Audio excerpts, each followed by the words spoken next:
దేశంలో ఇప్పటివరకు అతిపెద్ద ఐపీఓ అంటే హ్యుండై మోటార్ ఇండియా లిమిటెడ్ది. ఈ కంపెనీ దగ్గర 28,000 కోట్ల రూపాయలు ఐపీఓ ద్వారా భారత మార్కెట్ నుంచి సమీకరించింది. ఈ రికార్డులన్నింటినీ బ్రేక్ చేస్తూ రిలయన్స్ ఇండస్ట్రీస్కి చెందిన జియో ఐపీఓ ఈ ఏడాదే మార్కెట్లోకి రానుంది.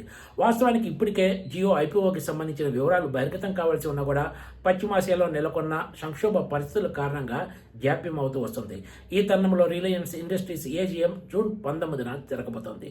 దీంతో రిలయన్స్ ఇండస్ట్రీస్ ఏజీఎం రోజున కంపెనీ చైర్మన్ ముఖేష్ అంబానీ జియో ఐపీఓకి సంబంధించి స్పష్టమైన ప్రకటన చేసే అవకాశం ఉందని మార్కెట్ వర్గాలు అంచనా వేస్తున్నాయి. అంతేకాదు జియో ఐపీఓ దేశంలోనే అతిపెద్ద ఐపీఓగా కూడా నిలవనుంది. ఈ కంపెనీ దగ్గర 40 నుంచి 50,000 కోట్ల రూపాయల వరకు మార్కెట్ నుంచి సమీకరించవచ్చని గతంలోనే అంచనాలు వెలువడ్డాయి. సహజంగా రిలయన్స్ ఇండస్ట్రీస్ ఏజీఎం అంటే మార్కెట్ వర్గాలు ఎంతో ఆసక్తి చూపుతాయి. ఎందుకంటే ఏజీఎంలోనే కంపెనీ కీలక ప్రకటనలన్నీ చేస్తూ ఉంటుంది. ఇరాన్పై అమెరికా, ఇజ్రాయెల్ చేసిన దాడి దగ్గర నుంచి కూడా రిలయన్స్ ఇండస్ట్రీస్ షేర్లు ఒకంత ఒత్తిడిని ఎదుర్కొంటున్నాయి. ఈ కంపెనీ షేర్లు 52 వారాల గరిష్ట స్థాయి 1,611 రూపాయలైతే ప్రస్తుతం ఇవి 1,356 రూపాయల వద్ద ట్రేడ్ అవుతున్నాయి.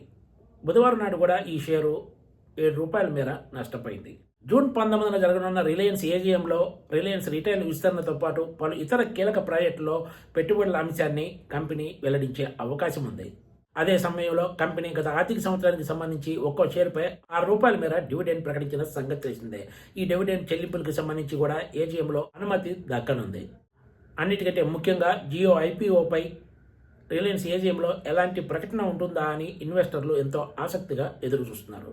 రిలయన్స్ జియో ఐపీఓ పూర్తయిన తర్వాత కంపెనీ రిలయన్స్ రిటైల్ ఐపీఓకి సంబంధించి కూడా కసరత్తు ప్రారంభించే అవకాశం ఉంది. ఇప్పటికే దీనికి సంబంధించి గతంలో రిలయన్స్ యాజమాన్యం ప్రకటన చేసి ఉంది. అయితే ఇదంతా కూడా రిలయన్స్ జియో ఐపీఓ పూర్తయిన తర్వాత మాత్రమే రిలయన్స్ రిటైల్ ఐపీఓకి సంబంధించిన అంశంపై స్పష్టత వచ్చే అవకాశం ఉందని చెప్పొచ్చు. Please subscribe TGTV.